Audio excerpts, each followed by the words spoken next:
Well, believe it or not, those of you that know me from a few years back, in end of August, it'll be 8 years since I retired. 8 years. You know, where's time going? But we're 1 year closer to him coming again. That's one thing we can say positively, isn't it? It's lovely to come back again and to be with you. And just to say, I think I mentioned it last time I came, but if I'm still involved with Hope FM radio. If you haven't gotten the information how to get it, I've got some flyers with me. You can pick one up afterwards. It tells you how to get the app, so you can listen to Hope FM.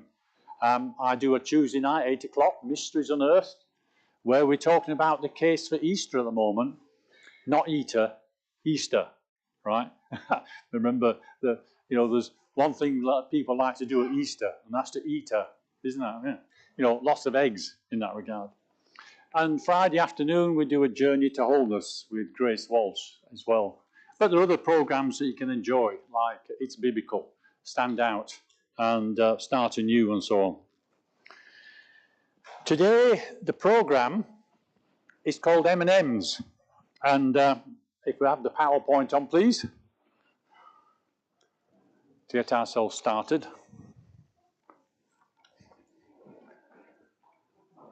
That's it, great, thanks. Let's read, first of all, though, two passages from the New Testament, from the Gospel of John. Chapter 11, verse 39 and 40, first of all. So this is when Jesus arrives at the tomb of Lazarus. 39 and 40. Take away the stone, he said. But Lord, said Martha, the sister of the dead man, by this time there is a bad odour, for he has been there 4 days.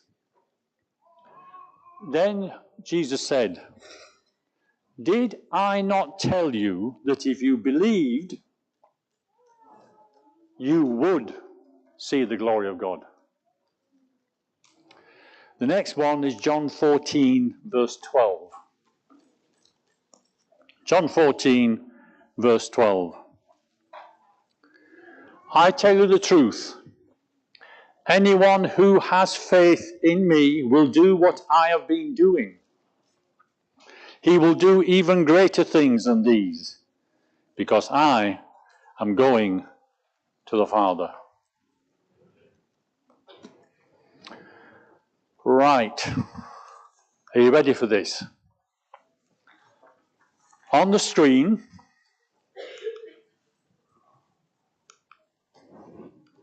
oh yeah, good.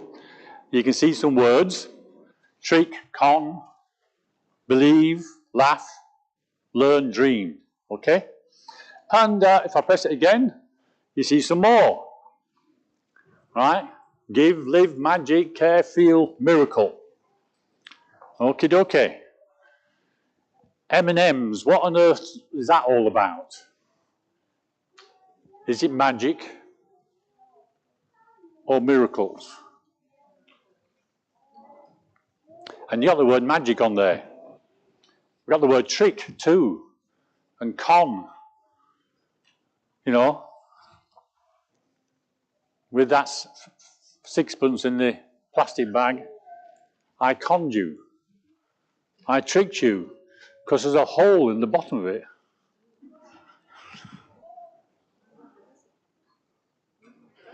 So that's why it came out, right? Wasn't magic at all.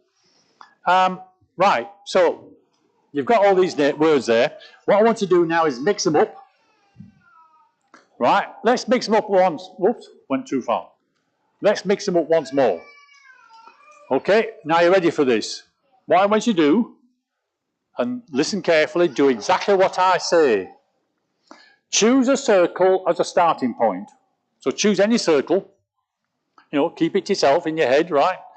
Now, from that circle, move left or right to the nearest square. You're not going diagonally, just going left or right, okay, to the nearest square. Now, from that square, move up or down, not diagonal, up or down to the nearest circle. It could be the opposite side of the page, but the nearest circle, okay? Now, diagonally, okay? Move diagonally to the nearest square. Not up or down, not left or right, diagonally. Now, move left or right to the nearest circle. And if you've really and truly connected, you are all now looking at the word miracle. Did you? Yes. Oh, I wonder if did you do that, she says. Don't ask me, I don't know either. Right, let's try one more. Are you ready for another one?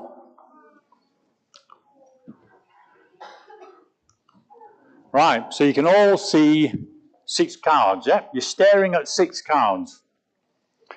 Select one card. Keep that card in your mind. Think on that card. I'm going to guess the card on your mind. So stare into my eyes. Stare into my eyes. I have got your card. Your selected card is gone.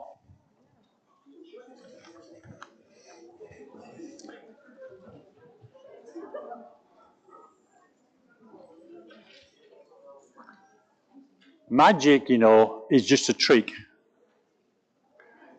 You may have actually seen that trick with that card game. If you were looking closely enough, you'll have seen why your card is not there. Right? I'm not going to tell you. If you don't know, ask somebody else afterwards and they'll probably tell you. It's one way of talking about it, okay? Right? You know, it's a trick. And you know what these magicians do on television and so on, they're tricks. They've got things hidden or, you know, cleverly done in some respects so you don't see it. Right? And that's where their skill is, being able to do it without you spotting what they're doing. But I want to do something slightly different now, okay? And to do this one, I need a little bit of help. Okay? So, let me see. Who should we pick? I need 2 individuals. Huh? Ask for 2 volunteers. Oh, 2 volunteers. How about some of, you know, send the right little ones, some of those in between ages? Huh? I can see a young lad at the back there with his hand up in the air. Come on, you come down. That's one. Yeah. Another one. There's one over here somewhere. Come on, yeah. That young lady with very long hair on the second row. Come on then. Come on, it's easy this. No, she's not going to do it. No. Oh, I have to pick somebody. Come on, how about Vera? No, come on then. All right. Yeah, come on. Right, what I want you to do though is to watch what they're doing to make sure they do exactly what I say. Okay?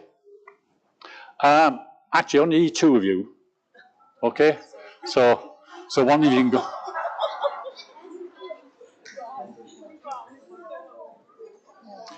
Now, what I'm going to give you is some cards, okay? Who's that?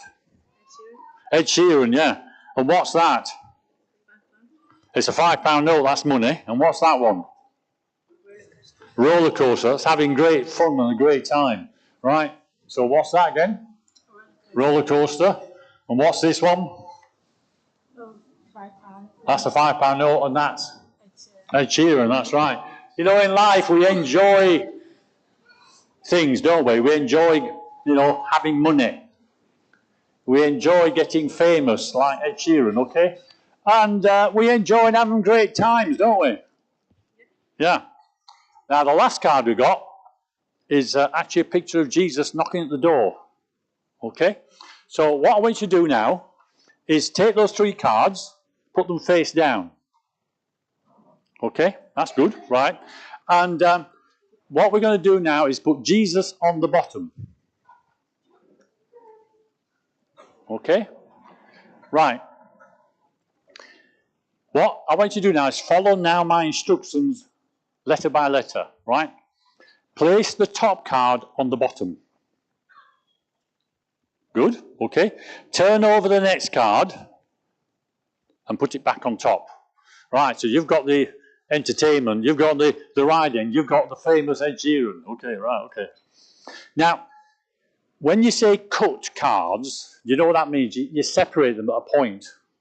Okay, so I want you to do is cut the cards, right, from wherever you want. So you could cut them there, or you could cut them there, or you could cut them there. Okay, but wherever you decide to cut them, you take the ones at the top and put them underneath. Okay, great, that's good. Okay, now turn over the two cards on top and put them back on top. So you turn them over together. Keep them together the way they were. Okay, and just turn them over. That's two. That's good. Ah, they're both after money now. Oh. Right, now cut the cards again and put on the bottom, like you did before. Good, right.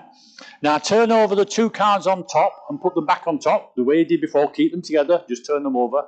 Oh, now you're choosing Jesus. And you're on great times on roller coasters again. Okay. Now turn over the top card and put it underneath. So just turn it over and put it underneath. Right? And put the top card now under the bottom. Don't turn it over, just put it under the bottom. Right? Turn over the top card and put it back on top. So turn it over and put it back on top. Right? Right. Now, let's see if they've done it right. Let's see if I've done it right.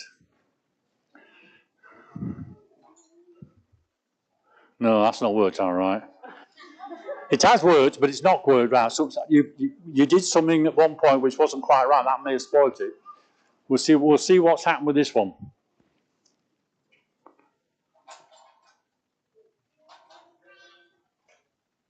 Ah, you see what's happened? Do you see what's happened? Yeah. You can see three of the cards. You know, money, entertainments, getting rich and famous. But who comes out differently? You hold on to them for me. What's your name? Sorry? Crispy. He almost got it right. He's got the famous guy instead of Jesus. So that's probably when you turn the two and separate them. That's spoiled that one. But thanks very much. Okay, shall I take them back now? You can go back. Thanks very much. You know, let me ask you a question. Who's the shortest person in the Bible? Zacchaeus. Nah. Nehemiah.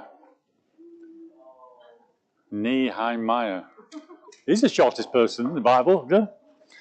But you know, Zacchaeus, he was rich, wasn't he? He was one that went for the money, right? And he had fame too because he was a leader in the tax collectors, you know, and he was well known, although they didn't all like him, did they? Right? But you know, Jesus is always there for him as he was for you. But Zacchaeus wasn't always there for Jesus. And on the day that Zacchaeus wanted to be with Jesus, do you remember the story? Zacchaeus met Jesus at a distance. What was the distance? He was at the top of the tree and Jesus was down on the ground, wasn't he? But Jesus stopped and called him. You know, Jesus is there with us always. But the trouble is, you know, for all of us, we let things like money, we let things like entertainment and also fame get in the way. You know, for children nowadays, the huge problem they've got to face is that thing they're looking at all the time. Entertainment. You know, Money, fame, pleasure gets in the way, and so we lose Jesus. He gets buried, and we hide him. But he's always with us. And as you saw, he always stands out from the pack. He always stands out from the pack. The trouble is, can we see him?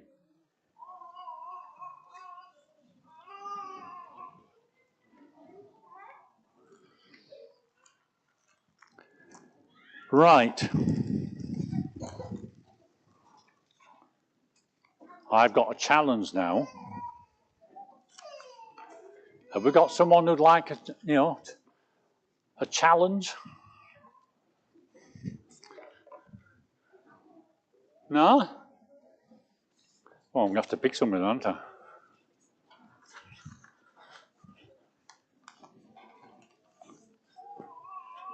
You look good enough.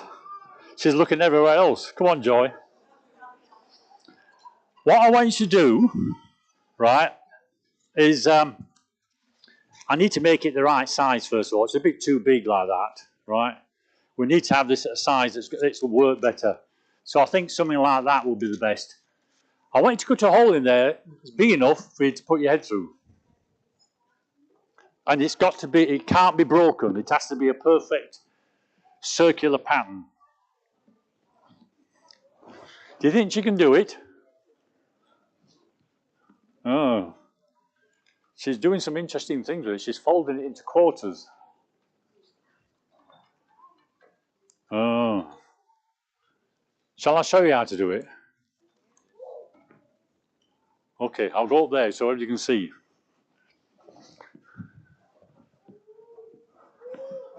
You know, what sometimes we think is impossible is possible. You did the right thing by folding it in half, right? And what you do then, right, you do a little snip about 1 centimetre in one end, the same the other, and then you slip your scissors in and you cut it down there. Still can't get your head through it. No, right? Not mine, she says. Oh, that says a lot, doesn't it? Okay. So you fold it in half again. Okay. And what we do this time, we snip.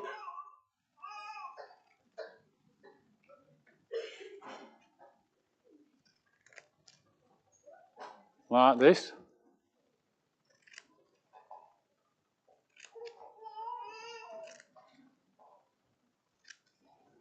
Nearly there.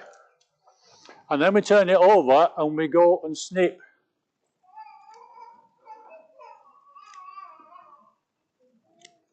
The other way. And I wonder what we're going to be able to do with it now, or if I've done it right. Are you ready for this? Oh, just about.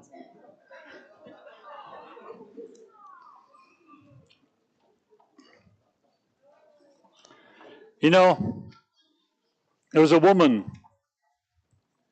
in Luke chapter 8, verse 43 and 44, who was there, and she'd been subject to bleeding for how many years? 12 years. But no one could heal her. She came up behind him. Who's him? Jesus. And she touched the edge of his cloak. And did the bleeding get worse? It stopped. It stopped. You know, what is impossible is possible. Let me ask you all a question. Can you turn a circle into a square? Easy, he says. Let me show you how to do it. I've got 2 paper circles that are just wrapped around each other like that. Oh. Yeah, you see them? Okay. And I'll cut through one of the circles all the way around. Okay. I haven't got a square yet. I've got a pair of handcuffs, haven't I? And then what I do now, I cut through the other circle.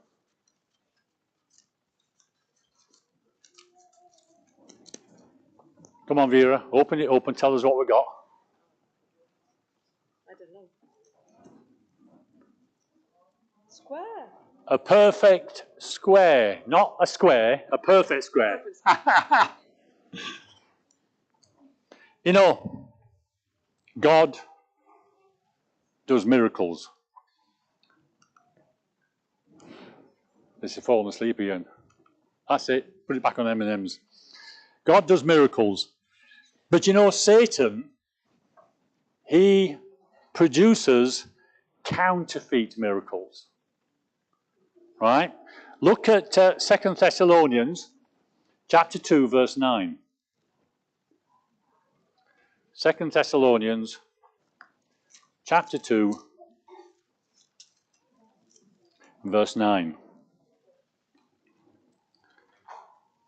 The coming of the lawless one will be in accordance with the work of Satan, displayed in all kinds of counterfeit miracles, signs and wonders.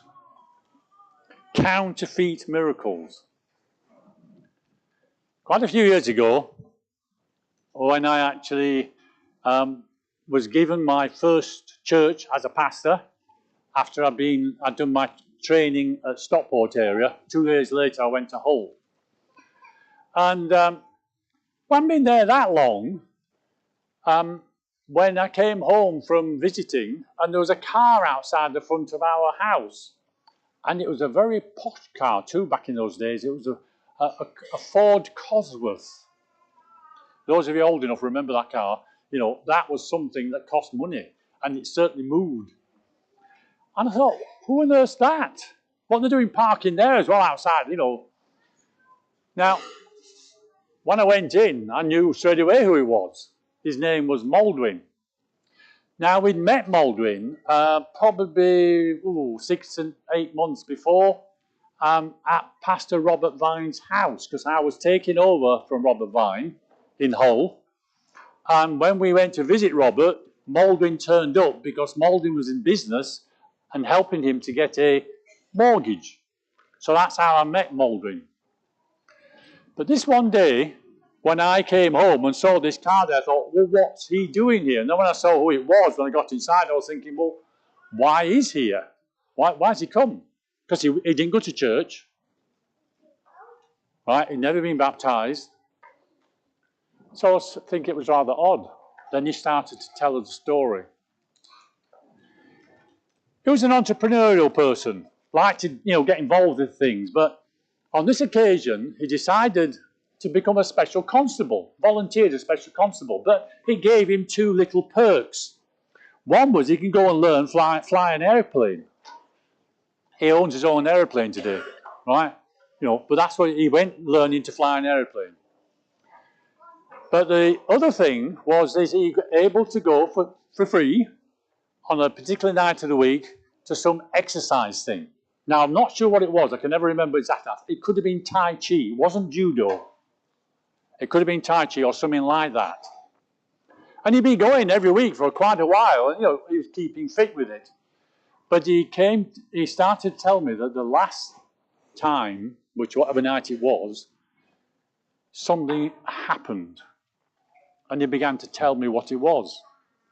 The instructor suddenly, after all of what they'd been doing, said, let's have a rest for a minute. He said, let me tell you a little bit about what is the religion behind this.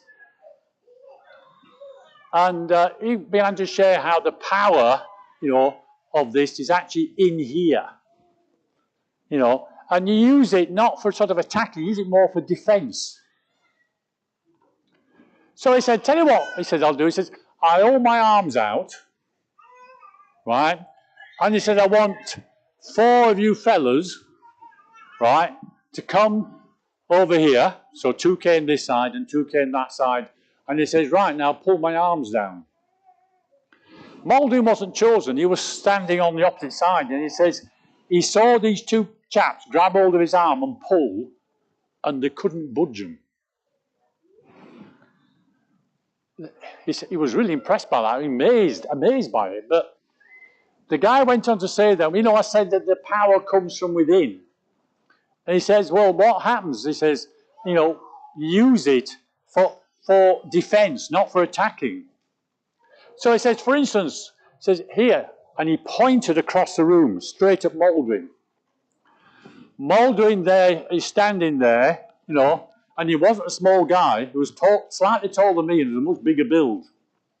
And he said he suddenly felt all the muscles here pull forward, and he felt himself being pulled, and he's standing there trying to hold himself back, and in the end he had to take a step forward. He couldn't stop himself. That's why he came to see me. He met something which he believed and knew wasn't God.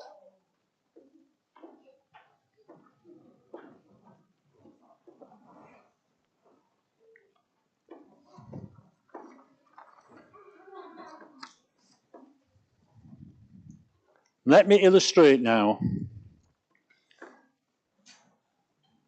the point I'm making with another little illustration.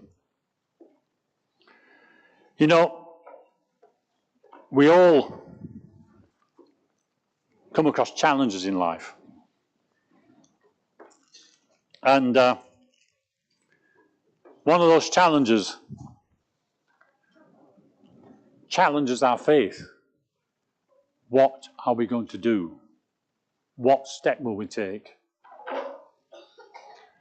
After witnessing what Moulding witnessed, you could see there was a danger of him choosing to go down that other type of religion. But something spoke to him. The next Sabbath he was in church, and it wasn't that many months before he got baptized. He was able to bring his children to church. But we all face obstacles in life, don't we? Could be any kind of obstacle. An obstacle of faith, believing something, an obstacle with our spouse, an obstacle at work, an obstacle because we don't have any money in the bank and we need to pay this bill. The list of obstacles is what? How long?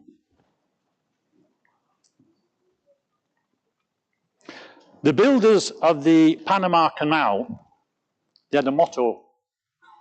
And the motto that they had was, the difficult we do immediately. The impossible may take a little longer. And when you think about that, that's a wonderful motto, isn't it?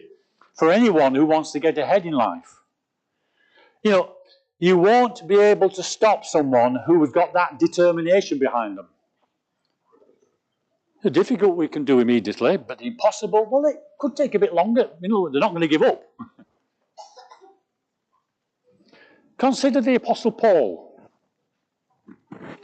who, with the exception of Jesus, probably had more obstacles put in his path than any other Bible character. But did Paul slow up? He certainly didn't. Listen to these words of Paul from Philippians chapter 3. This one thing I do, forgetting those things which are behind me, I press toward the mark for the prize. When an obstacle got in Paul's path, he found a way around it. He found a way under it. He found a way over it. He found a way through it. Let me illustrate that.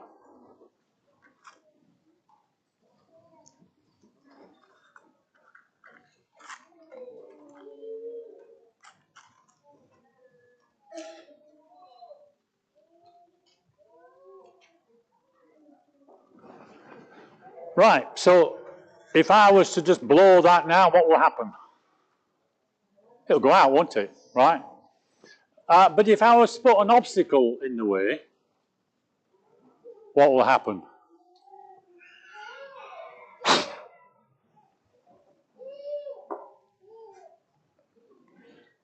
It wasn't magic. I had no difficulty in blowing that candle out at all, did I? When the air I blew found its way towards that glass, right, what did it do? It didn't go through it. It went round it. And it came up on the other side and met and blew the candle out. It did just as Paul did. And just as you should do when you find an obstacle in your way. It went right round the glass and joined again on the other side and then continued in the direction. And so often in our lives as Christians, we're going in this direction, we're following our God, we're following our Saviour, and something comes in the way to block it, and what do? Give up. Or go a different path altogether. God could be challenging you. No, it's not that way, it's not that way, it's not that way, it's that way. Taking a step forward into what could be the unknown, or even the difficult.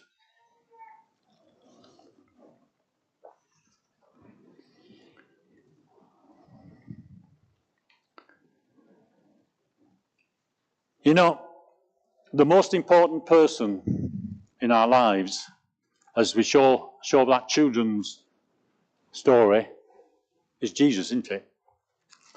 And also those cards, the 4 cards we had. You know, Jesus was the one that stood out. Right. I need a help of 3 other people, please. 3 adults for this last one. Adults, these are adults who, I just want you to help me to do something, okay?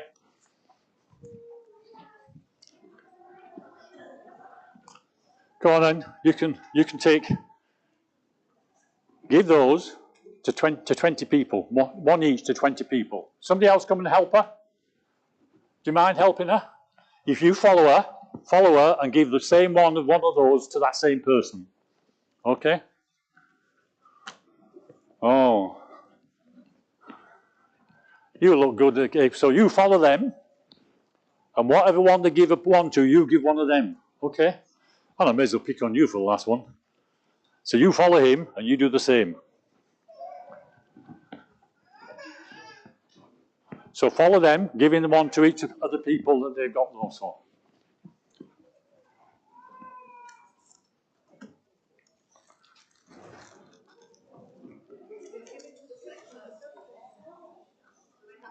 So you should finish up with 4 different pictures.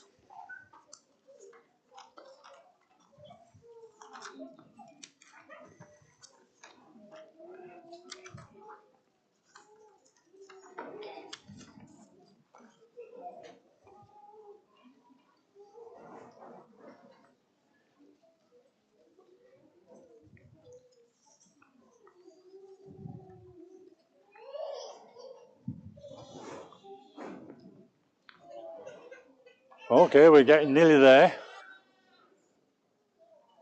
Okay, be as quick as you can. Get them distributed quickly.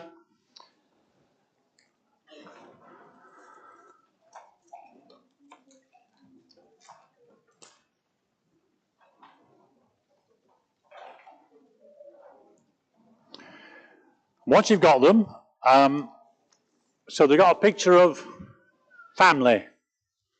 Family is very important, isn't it, to all of us? Mum, dads, family, friends as well. Family, you know, can be friends in that regard. The other picture they've got is one of, it's not £10 notes or £5 notes this time, it's pound coins, money. We all like our money, don't we? Okay? So work and money. The third one then is leisure and entertainment. There's a kid with his tablet, right? And there's some children all with their little mobile phones as well in that regard. Okay? And the last one, the 4th one that you should have then, is a picture of Jesus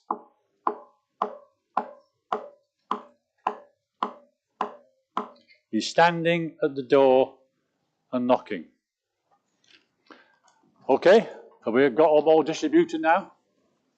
So what we're going to do is to take the three pictures, not Jesus first of all, right? Take the three pictures, mix them up in any order you want them.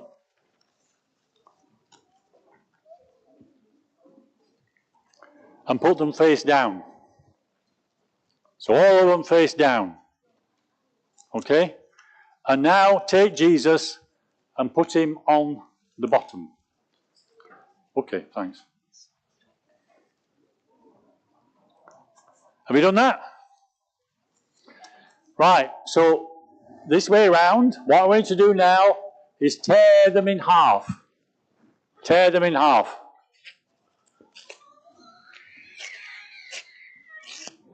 So you've got two halves like that now, okay?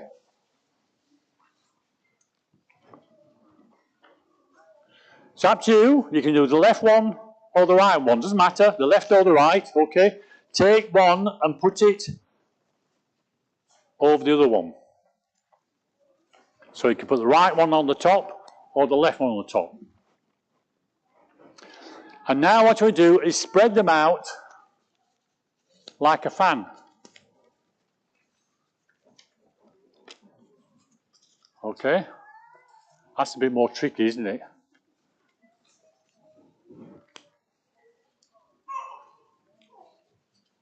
There we are.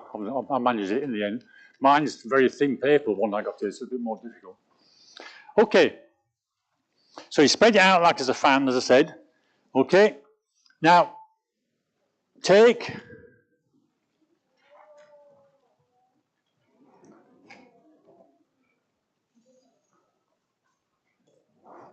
the top three. So you put it down flat and take 1, 2, 3. Take those three, right, and put them in a safe place. Sit on them.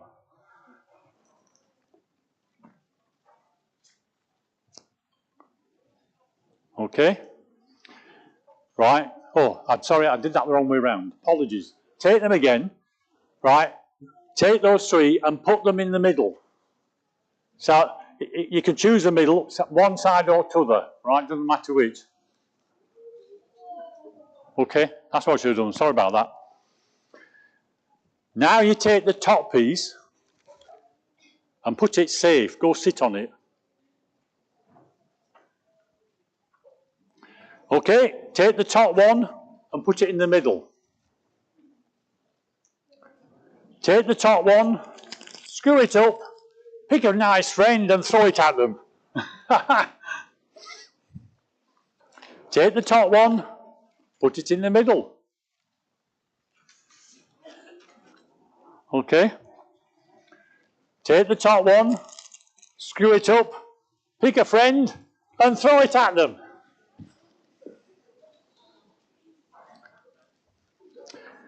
Take the top one, go and choose somebody, and let me swap my top one with your top one.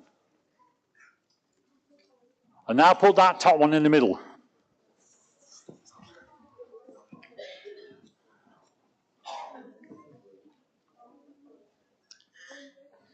Take the top one, screw it up, and throw it at your friend again.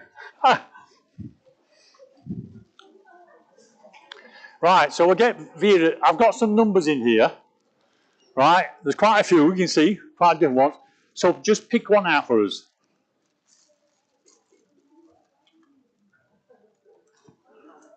Okay. Right, what number's on it? It's got 7 on it, okay? So, what I'm going to do then is take the top one now and put it on the bottom 7 times. 1, 2, 3, 4, 5, 6, 7. Take the new top you've got and throw all the others away.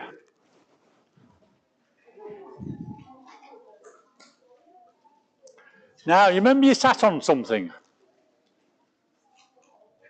Right, take the pieces hat on and get it and put it alongside the other.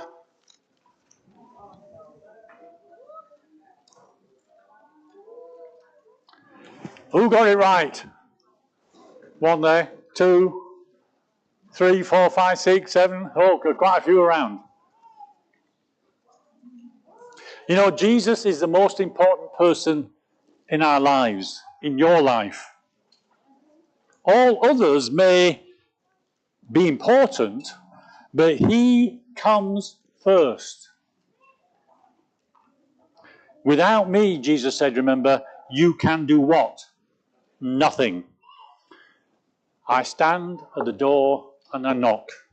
Choose me this day. Who will you serve? Here I am. I stand at the door and knock. He who hears my voice and opens the door. It's a choice. We have to choose to open the door. I'm going to close by telling you two true stories. And as I share these with you, one of them is something that happened to me, and the other one is something that happened to my brother Christopher. I'm the eldest of six, and the youngest one is called Pippa. She lives up in at Mass by Sea near Redcar. Then I have a brother called Richard next to her, and then I had another brother and a sister who were both passed away, but Christopher's in the middle there. I was born in 1960. Anyway, in the I think it was the year 2000, I remember rightly, something really horrible happened. And before I come to tell you what that was, let me tell you what happened to me. I grew up never really going to church, except Sunday school sometimes, and then got involved with Cubs, like Pathfinder's Cubs, which was very much centred in the Church of England, which was a high Church of England there in Halifax called St. Paul's. Interesting. And I was born in the 50s, right? So anybody similar age to me, you will remember how, in the 60s in particular, evolution was really being pushed in society, on television, in books and so on. And as far as I was concerned, there's no thing as God. We evolved. I even bought a book that was done by Time Life magazines called Back the Early Stages of Man. I hardly read in those days, but I read that book. The job I got was audiology. And you trained on the job, and then when you got to 18, you went to London to get certified at the Institute of Otolaryngology and Otology. I can still say it today. And I was supposed to go. My birthday is in December. It started in October. And just about 2 to 3 weeks before I was due to go, I was cancelled. They probably got somebody who was, because you had to be 18, who was over 18, so they pushed me out. So I had to wait another year. Now this is important because of what I'm going to share next. I was going to stay in the King's Cross YMCA, because that's really round the corner from where the institute was. So when I went back the year later, I contacted them. Sorry, we closed down for a couple of months because we're renovating. You can use the Stockwell one. That's south of the Thames. 20 minutes tube ride up to King's Cross. Anyway, I hadn't been there too long, a couple of weeks maybe, maybe less. And I'm in my room, getting ready for the day. Comes a knock at the door. Oh, hello, my name's Steve. He actually lived in the room. I was near the end of the corridor, long corridors, and he was the end one. I never yet met him. And he, my name's Steve, and I'm just calling. We go in Temping bowling. We have a minibus that goes on a Saturday night. Would you like to go with us? Oh, wow. The Temping bowling alley in Halifax had closed down when I was old enough to go, so never been. Yes, I'd love to go. Then in the next breath, he said, oh, and on Tuesday night, we're starting a new series. He didn't describe, I can't exactly how he described it, but it was to do with the Bible. Well, then suddenly, no, I don't want to go to that. But how do you say no when you said yes to the other one? So I said, yes, I'll come. And I'm a person that just keep my word. I turned up. I took somebody else with me, right? And they didn't do any Bible studies that night at all. It was the Navigators. They were starting a series. They'll be doing the Bible studies the next week. So tonight, we just interview each other. Let's go around the circle. There was about probably 30 guys there. And I'm glad they didn't start with me, because he wanted to know who you are, where you're from, why you're here, and why have you come to this meeting. Well, I couldn't say I come to this meeting because I didn't believe in God and I believed in evolution. Could I? Really? Well, it wasn't so much that. It's because I went in bowling, you know. But, so when it got to me, well, my name's Paul Haworth. I'm here because I'm doing training for audiology. I come from Halifax in West Yorkshire. And I come to this meeting, well, I don't really believe in God. I can see why the table that we went for biscuits and drinks afterwards, for me, was a popular one, because they wanted to talk to this person that says he's an evolutionist, doesn't believe in God. And we had quite a bit of debate. The meeting was a short one because they didn't do anything. We finished, I think, about 8-ish, something like that. So we must have talked for a good an hour and a half on the table. And I went back to my room. Wasn't late, 9:45, something like that, 10 at the most.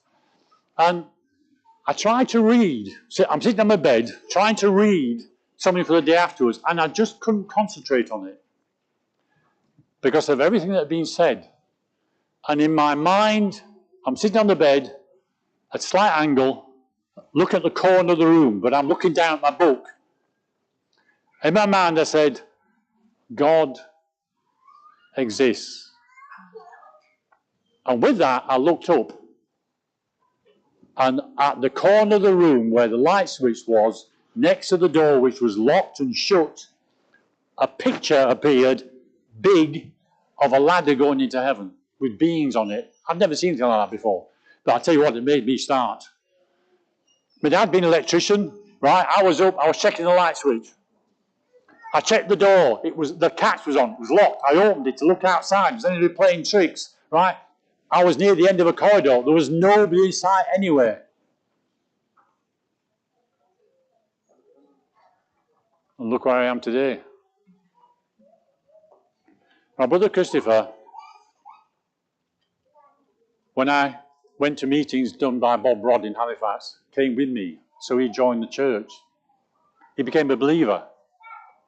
And over in Canada, where he went to live, his little Abigail, in I think it was year 2000, caught that flu that was going around that year. And it was a cot death, a year old.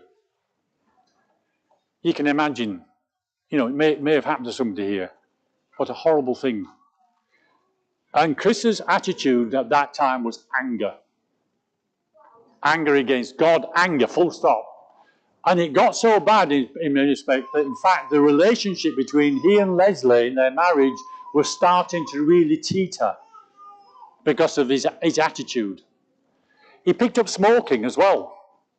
And the house they had was in a village just outside Kingston in Ontario, Canada. And they lived on the main road, not busy at all, big houses. The nearest house was actually a relative of Leslie's to the right, would have been at least where that wall is from where I am here. That's the distance it would be.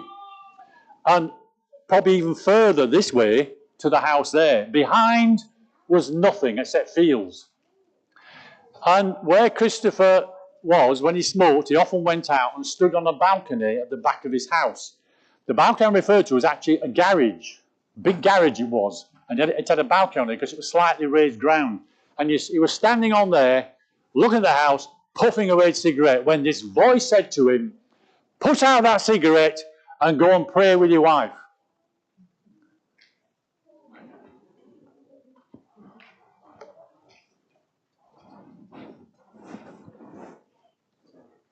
Put out that cigarette and go and pray with your wife.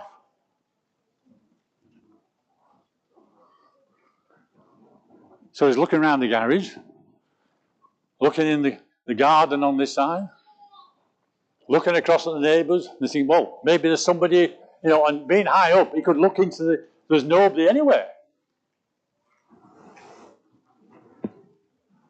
Put out that cigarette and go and pray with your wife. and he's still married today. He went and he prayed with his wife.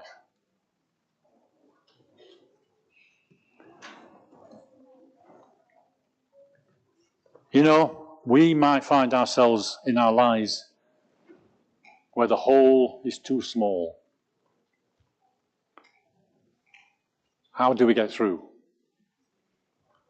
Go ahead in faith, because Christ can open it up. We could have an obstacle that's in the way, but we, like the Apostle Paul, we stay certain, I'm going to go on no matter what, and you'll blow that candle out. You will hear a voice behind you saying, this is the way, walk ye in it. I am sure some of you have already heard that voice, may have recognized it and followed it.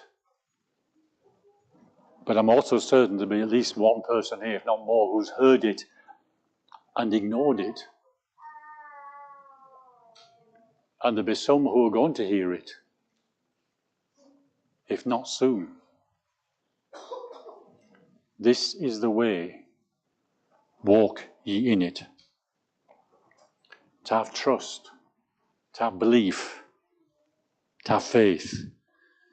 You know, in other words, choosing the right card. Jesus is the one that will bring us home. Let's pray. Magic or miracles?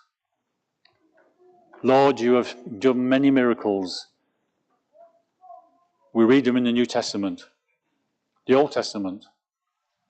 But then, as I've given a testimony here, you've done it in my life. And you will have done it in so many lives of people here today.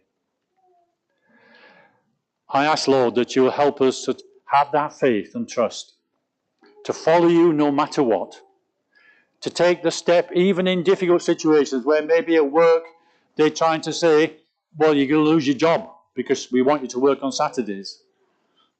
But Lord, we will take a stand to do what's right and to still go forward in the direction you want us. Speak to us, Father. Speak to us. There's some people here today who need to hear you. Something has been said. Something's been demonstrated that helps them to recognize by your Spirit that faith can do wonderful things, that the blood can stop flowing,